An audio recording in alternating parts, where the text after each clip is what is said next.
This is episode 6 of the Remix Your World podcast, and today I'm with my good buddy and guru, Ash Ruiz, and we're talking all things conscious uncoupling. Welcome to Remix Your World. I'm Alyson, global DJ and music producer turned life remixer and personal growth coach. In each episode, we bring you real talk, inspiring stories, and heartfelt conversations of personal transformation to help you uplift and amplify your life.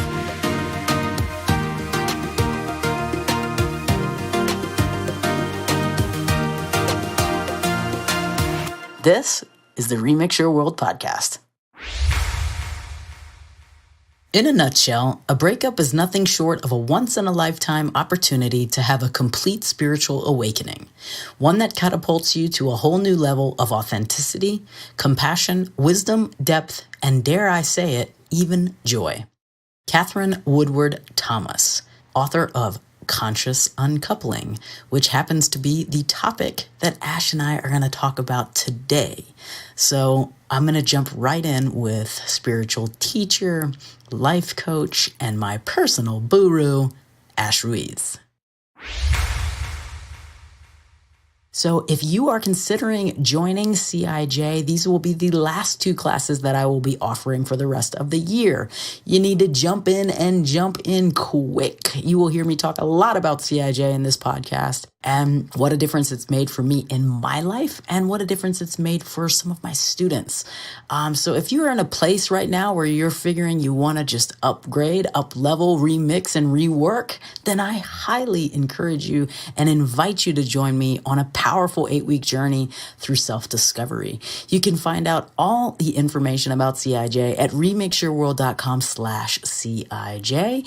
If you want me to text you, text the words Summer CIJ to 44222. That's Summer CIJ, all one word, to 44222, and I'll text you all the information. I hope to see you in class. Yo, check this out. Don't you want some more? Just a heads up, if you are new to meditating and you have no idea where to start and are looking for a little guidance, I've got something for you. I produced something called the Mindful Mixtape, and I'll send it to you. It's 5 guided meditations led by me, all put to music. If you are interested in downloading this, text the words meditate now to 44222, and I'll send that to you now. Or you can find it at remixyourworld.com. Come on, come on, come on, come on, come on.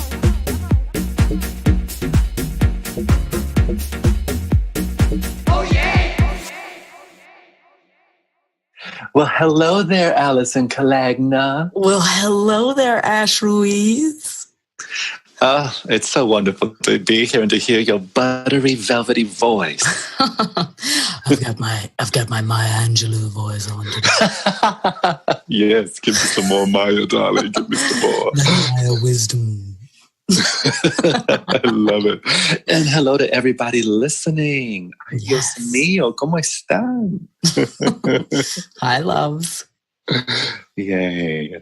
Well, I'm so excited that we get to dive in and explore some really yummy, juicy things today. Yes, we are going to talk about some juiciness. We like the juice.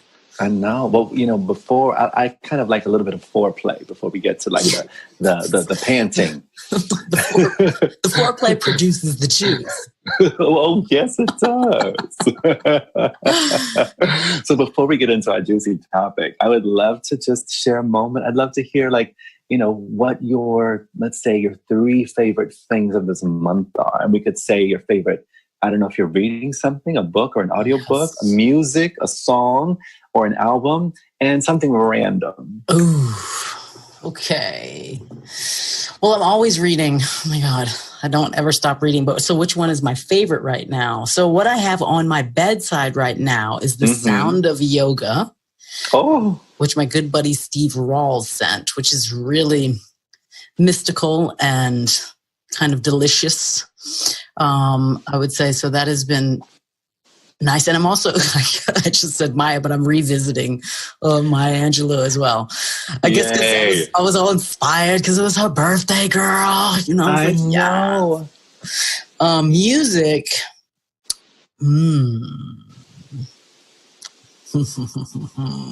Well, so Yeah. I just finished producing another Lush compilation. So like I've really been in a chill out space when when I'm Yes. creating that mood and that. So like I've been listening to a lot of down tempo and cinematic ambient stuff to get in the mood to create that. So musically, that's where my little head's been.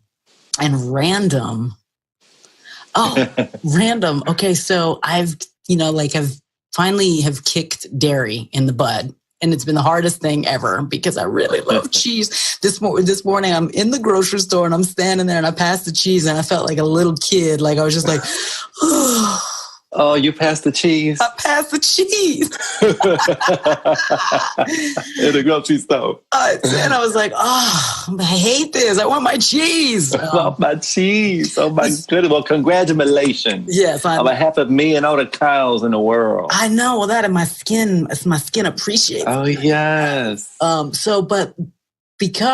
just found that actual full-on coconut milk, like actual coconut milk, not coconut milk in the milk, like real coconut milk in the can. Yes, darling. Acts as a very nice creamer in my chai. Oh, I love that. So that is a really random, nice thing. That is awesome. The creamy girl, she creamy. Okay. You better get your cream on. Okay, so it's working for me right now. It's working. All right, so tell me about you. I bet you okay, got my new turn. stuff. Oh my God, I'm so excited. Well, let's see. Music-wise, I'll start with music. I've been listening nonstop to a track called Lullaby by the one and only Brandy. Do you remember Brandy? Yes. That boy is mine. Don't you do the things you do. I love me some Brandy. Okay, honey. But she has a new song on Todrick Hall's album. Really? Todrick Hall has a new album. I think it's called what's that word when something is it's like it's like you can't do it. You're not allowed to do it. It's you love that person, but it's forbidden love. Forbidden. It's something. I think it's called forbidden. Maybe? Oh, unrequited. Not unrequited. I can't remember. I cannot remember the name of the album. I'll post it down. Yeah. Somebody will know because I'm sure everyone's listening to it. And Todrick Hall is incredibly talented, and he creates this whole visual experience with the music, kind of like what Beyonce does. And there's a song on his new album called Lullaby, and Brandy is the one singing the song. And Brandy's, I think she's playing the role of his mother, and it's just so beautiful. I cannot stop listening to it. So that's my song. Okay. Lullaby. All right. You got me all excited when we get off. Oh, you got to hear the song. Oh, it's sweet. And Brandy has such a beautiful voice, such agility. I love Miss Brandy. Mm-hmm. And then the book that I've been enjoying is A Mind at Home with Itself with Miss Byron Katie. Yes. And what I love about this book is that she talks about some of the things that I've always wanted to hear. Like when she initially had that switch turned on of clarity. It's kind of like she went through this, like if she had amnesia or because she just had to relearn everything. She was just like this open, radiant light bulb, and learning how to be human and learning how to have social interactions. So she pretty much walked out of her house and just walk into any random stranger's house and sit on the couch and be at home. Wow. And people would find her and be like, "Excuse me, lady, what you doing in my house?" So she'd be like, "Hello, infinite love. How are you?" Right. And so it's so much fun reading about, Byron Katie's early days in her getting back in touch with reality and her awakening. Yes. So it's from that perspective of when she woke up. Yes. Wow. There's elements of that, and of course there's more recent stuff, and then there's moments of people doing the work with her, and it's just wonderful. I love me some Miss Byron Katie, and this book is delivering the goods. A Mind at Home with Itself. Okay. I'm going to add Oh that my to my little goodness. Audible. Yes. Oh my God. And her audibles are great. Yeah, because I love listening to her voice. I know. I love She it. totally does it. I love it. I love her audibles. That's great. And then my random thing, gosh, what was my random? God, there's so many of them. I've had a lot of body stuff. So which part of my body stuff do I want to share about? Well, girl. The new vibrator, okay, I know exactly what I'm really loving. Okay. So there are these face products called Nourish Organics. Okay. Nourish, or is it nourish? Or are we just trying to be fancy and bougie nourish? Honey, it's fancy and bougie and effective. Okay. She got nourish, honey. Yes. Yes. Nourish Organics. Oh my God. There's a face wash, and what is so cool about it is that it's like this face wash, but it smells like home essential oils. It's just so pure, and it feels so good. And then there's all of these. There's like this like black charcoal kind of mask. Okay. And I don't know. My face just feels so oxygenated and so alive. And every time I use it, my friend Kristen is actually the one who's created them. And so big props to her, because she's Kristen created a masterpiece. I love me some face products and stuff, and some lotions, and I don't have to use my Lubriderm anymore. I can put that to the side. All right, I'm excited about this. Yes, Marie, we'll have to link all this in the show. We will totally. And I would love for those listening right now. If you can find us on Facebook or find us on wherever you find us, if you can list your favorite book, music, and something random for the folks. Yes. Let's share what we're loving. Yes. All right. Well, so this week's the topic for this moment, we'll say. Yes. All right. So edit that. Edit. Say that again. Beep. The topic for this moment, because it's been in the atmosphere, it's the session work that I've been doing, the conversation that I've been having with friends, this has been coming up a lot, and a lot of people are exploring conscious uncoupling. And I think we could talk a little bit about that, because I know I have had experience with that. Yes. And I know you've had experience with that. And I think it'd be valuable to talk a little bit about conscious uncoupling, breaking up consciously. Breaking up consciously. It is important. It is also in the ethers. I have several students and clients that are going through this as well as friends. I have really close friends that are going through this. You can feel it in the cosmos for sure. I love the concept of conscious uncoupling, because like the whole just the word breakup alone is like, can just feel so like as if breaking is, if it's something is broken or something is, it's done, and something it's like, was severed. Yeah. Instead of just like, I look at it as the uncoupling allows you to remix, and it's like you're transforming into something else, and maybe which direction you're going is a different direction than the beloved is going. And there doesn't have to be this like, that goes on. Yeah, because that's one thing that is interesting about conscious uncoupling, and I love that concept is emerging in our species in such a powerful way. Because when I think back, when that wasn't an option, or it was so painful for that shift to happen. It's like somebody's going to get hurt, somebody's going to be devastated, someone's going to feel like a victim. Someone can be chewing on what they should have done, what they should have said, how this should have gone down, how that should have gone down for years and years and years and years. And, there's always talk about closure. I don't think I had enough closure. I don't think that, it's like we need to have this conversation, but they don't want to have this conversation. And this need to happen and that need to happen. Can you remember those times? I do.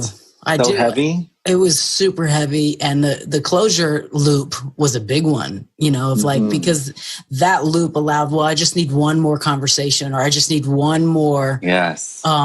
It was almost like an addictive loop or addictive pattern of like, I would trick myself into thinking, oh, well, one more conversation is going to give me the closure I need, or one more touch is going to give me the closure I need, or one more anything, and it actually just perpetuated the loop of like, actually, no, it was me being in a state of just being too afraid to just let go, like, because the pain of letting go was so, frightening to me, and below that was really just the pain of loneliness, so I would just stay in the loop of, I'll just keep going in the closure loop so I don't have to feel the loneliness. Yes.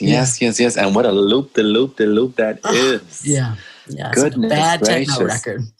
Yeah. And so with conscious uncoupling, it really gives us an opportunity to speak our truth. It really gives us an opportunity to be heard. It really gives us an opportunity to put into a perspective that includes the bigger picture of our lives into the mix.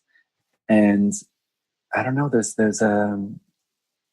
which doesn't mean that sadness won't be present and that there won't be some form of grieving that can show up. Some heaviness, some sense of brokenheartedness. All of that is included, and you are taking responsibility for your own experience, and you're in the driver's seat per se.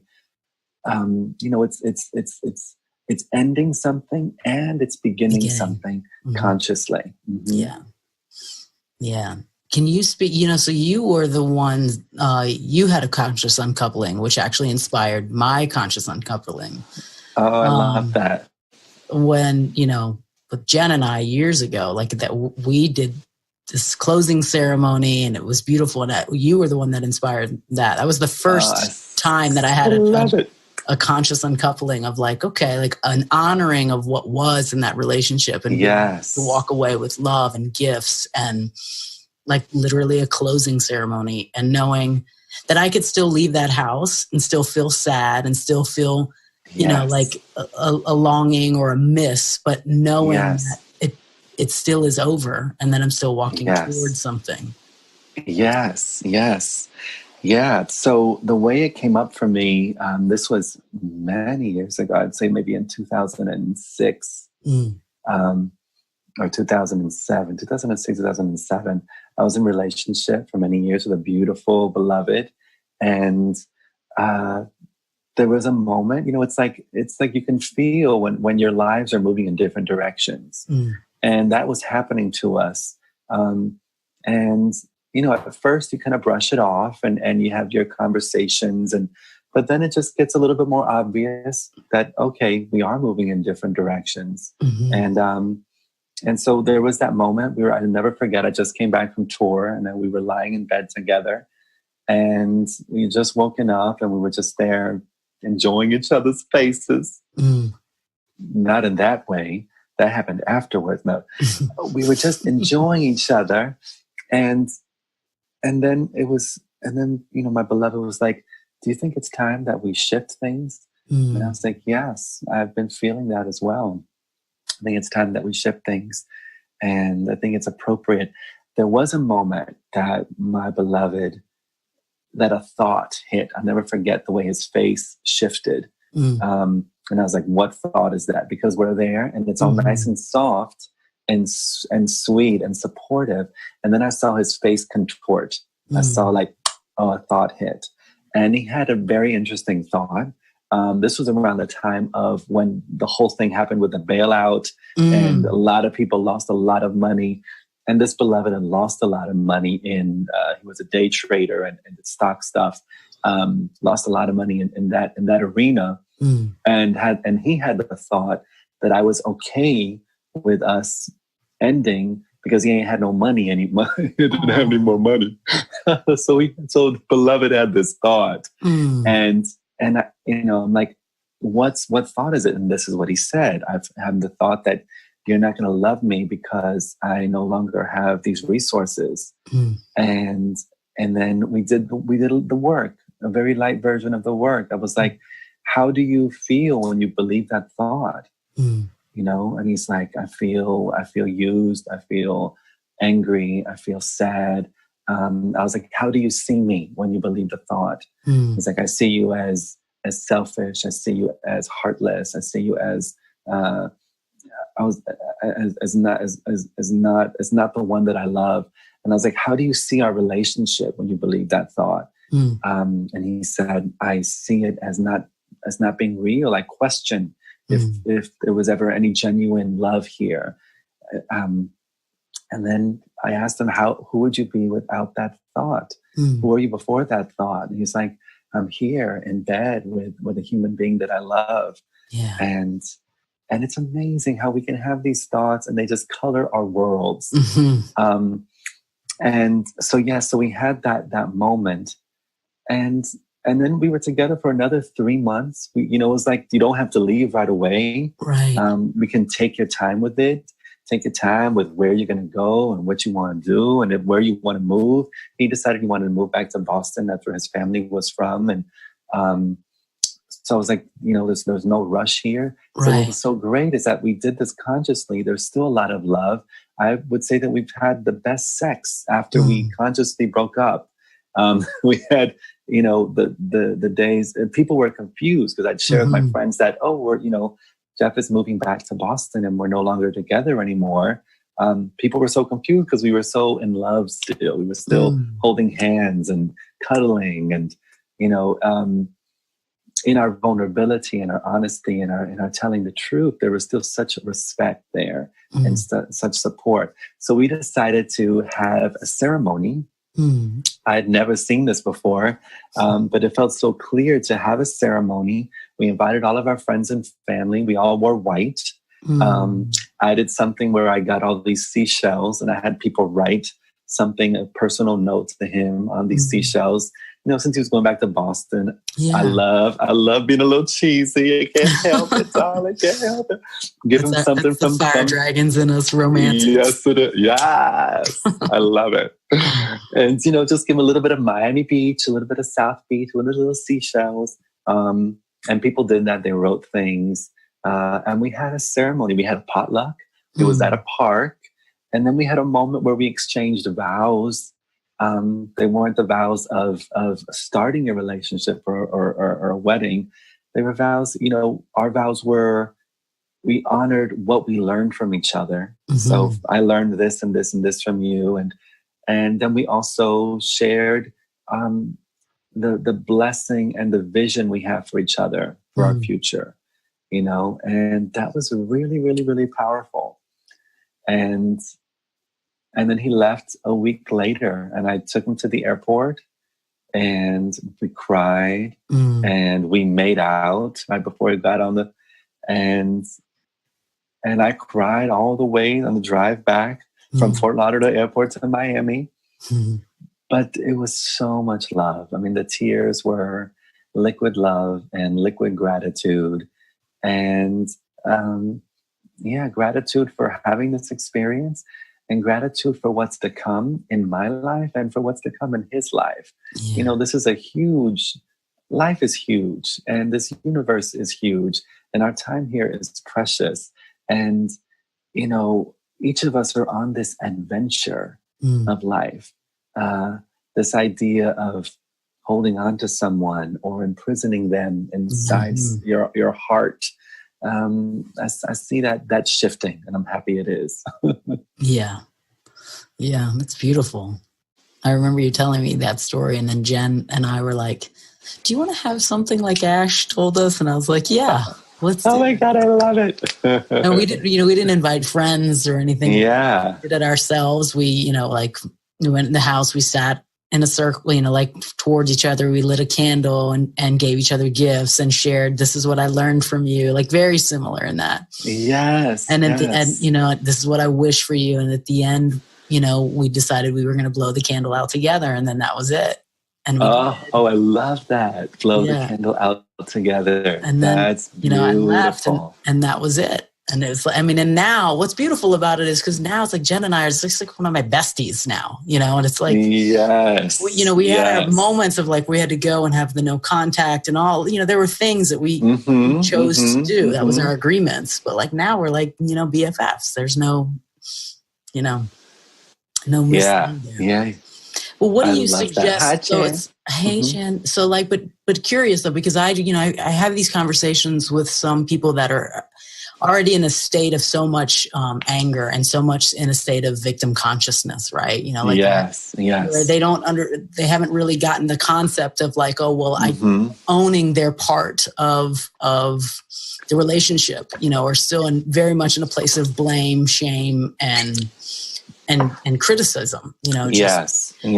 And so in that, there's not really a space in that moment for the conscious uncoupling until they are able to at least reconcile within themselves of like, well, here, I need to take ownership and we need to stop blaming each other. So how do you suggest, what do you say to those people that have not yet stepped into, well, I have to take ownership of this? Yeah. So there are some important things to consider, and there are certain, I would say, perspectives that are valuable to have in engaging in conscious uncoupling. So I feel what was valuable in my experience was the notion and the value in taking responsibility for my own experience. So in really owning that peace, love, and happiness starts here first. Yeah. And really feeling into what that means in my life. How do I speak when I'm very clear about where love begins? How do I interact when I'm very clear about where love begins? How do I allow people the freedom to be themselves when I'm very clear about where love begins?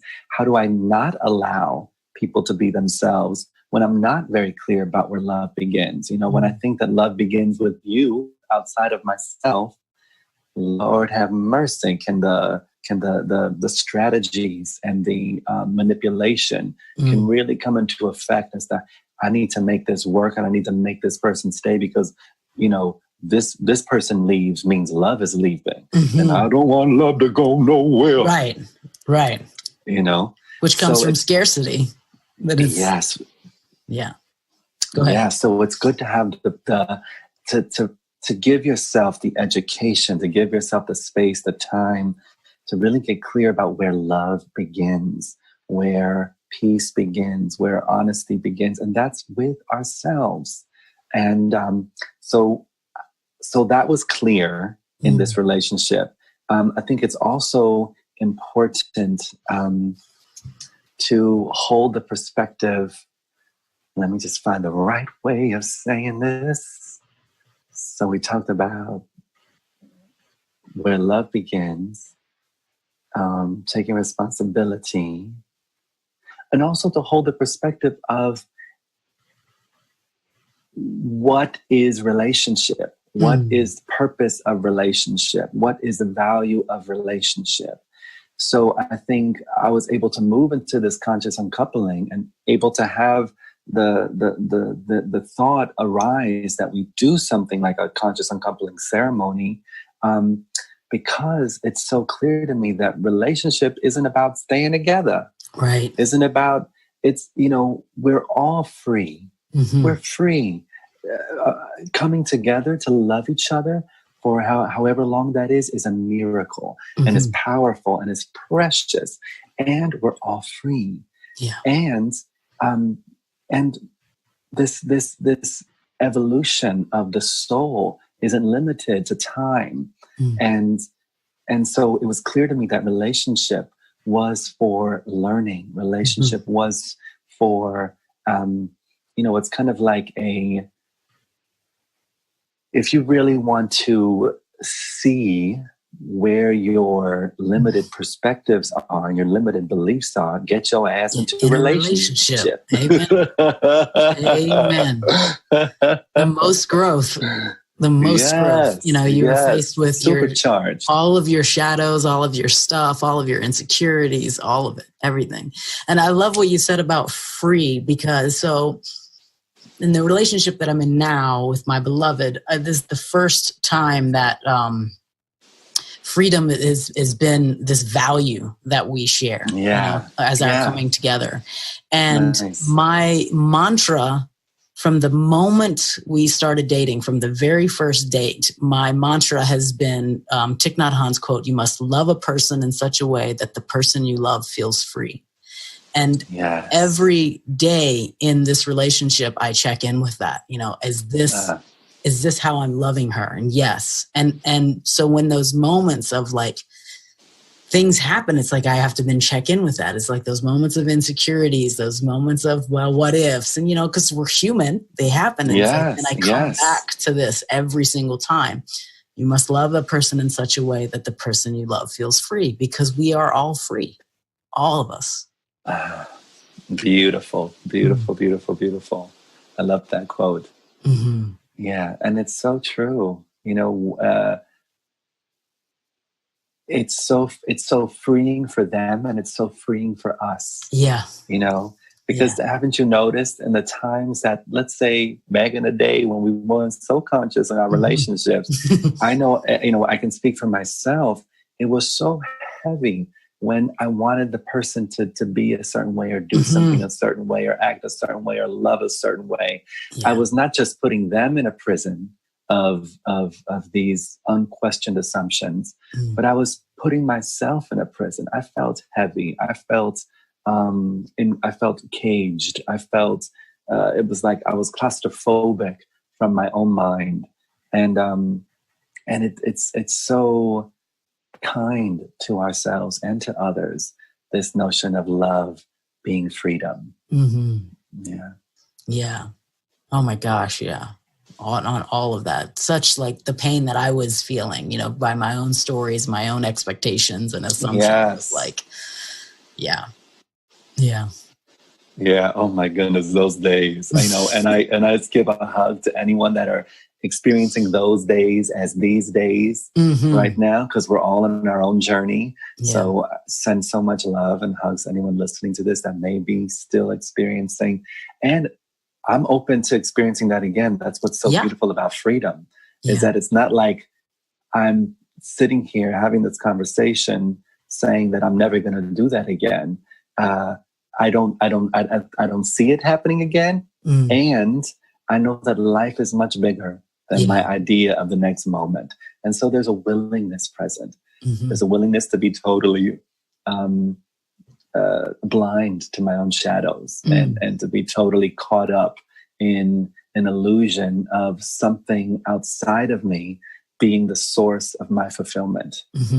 I'm willing for that to happen. Well, the thing is, the thought for what I'm experiencing is the thoughts do come, the insecurities do show. Yes. What I have found is my response time has just gotten shorter. So it's not like it's not like it's gone.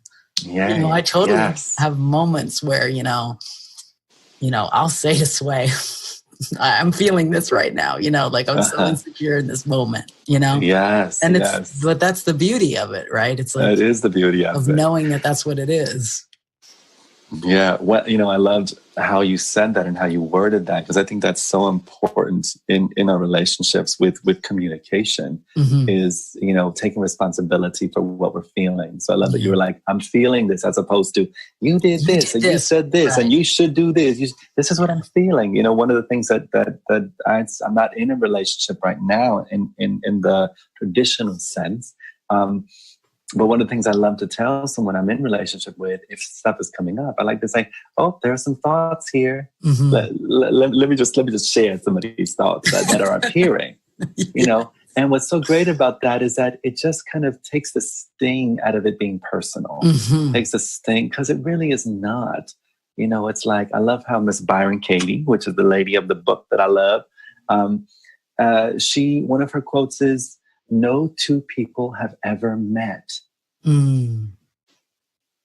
And that's really profound when you sit in the implications of what that means. Mm. You know, one thing that was really powerful for me in relationship was a moment it dawned on me that I was only in relationship with my own mind Mm. until I wasn't. So those moments that we call in love, where we kind of like we lose ourselves in a moment of love. You know, it's like we're in this space of grace. It's like love is timeless. Love is infinite. Yeah. There's no me. There's no you. There, you know, there's a merging. We become one. And that's love meeting itself. Yeah. But when I was in my mind about who this person was and who they should be and what they should be and what they shouldn't be, I was only in relationship with my own mind, my own projection. And it's really wonderful to start noticing if there's a lot of judgment on your partner. It's like, who are you in relationship with? Are you really seeing your partner? Are you seeing the beloved before you? Yeah. Yeah, we do an exercise in CIJ. It's called The Trouble with You. Oh, fun. I love that. The trouble with you is. The trouble with you is, yeah. And it's so good to get you out of your judgments and to bring it right back to like, oh, just like me. That's yes. Wow. It's like, hello, I'm talking with the man in the mirror. Oh, it's always like, I love it. And I love the aha moment that the students have in that too, because they're like, oh, damn. And I'm like, y'all are playing the same records, just different remixes, honey.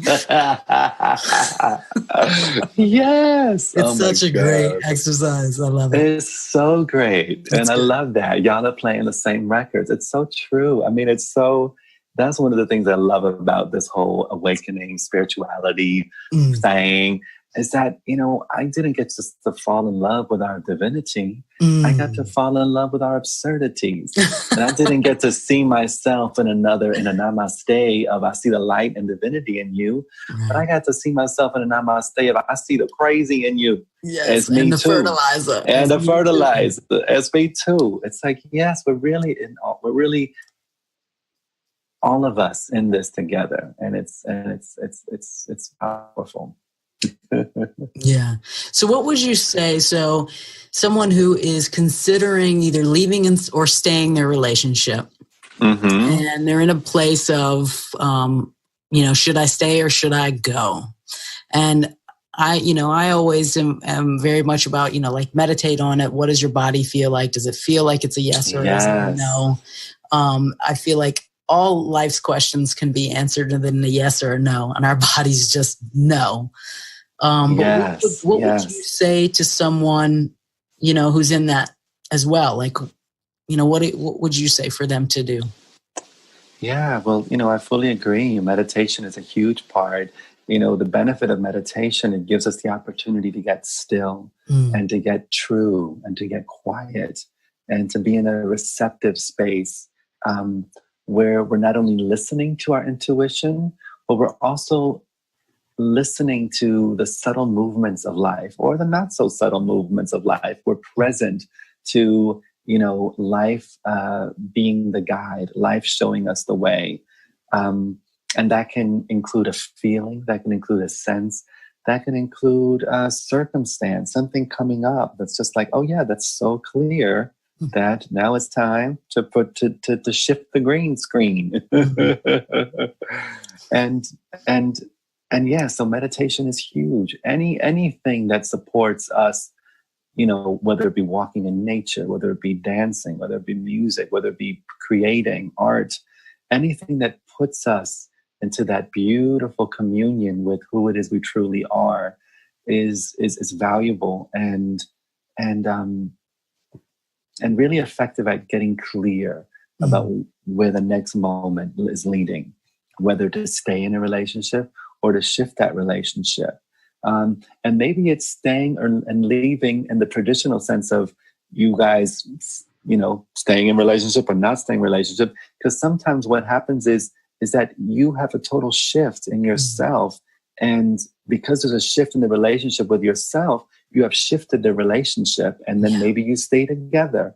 Or sometimes there's a letting go of all the things that you think that person is and how they need to change. In other words, you allow them not to be in the box of your judgment, and you give them the freedom to, you give yourself the freedom and them the freedom to show up as someone you haven't met yet. And that's another way of transforming the relationship, whether you stay together or not stay together.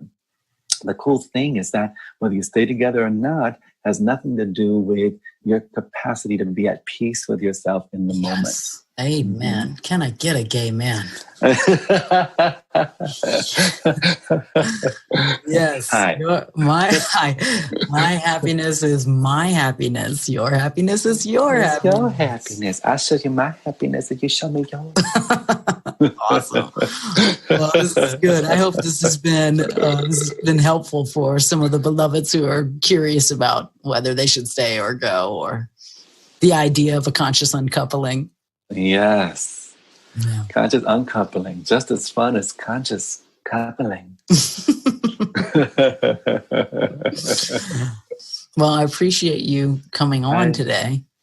I love it. I love it. I love you, and I love everybody listening. It's such an honor to be here and share. It's such a joy to be here and be human on this planet with all of y'all. Yes.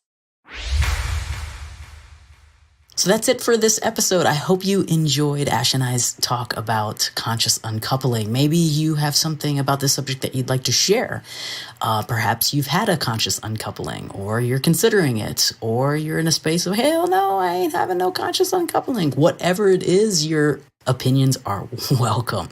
Head over to the Remix Your World Insiders group on Facebook and let us know. Thank you for spending some time with me today. Take care, and I'll see you next time. Bye. Yo, check this out. Don't you want some more? If you like this podcast and want to hear more, consider becoming a Patreon member. Patreon is a great service to help creatives like me get my content out to people like you. For as little as $1 a month, you can support this podcast and receive some rewards for doing so. So head on over to patreon.com/remixyourworld and consider becoming a member. I'll greatly appreciate it. Thank you.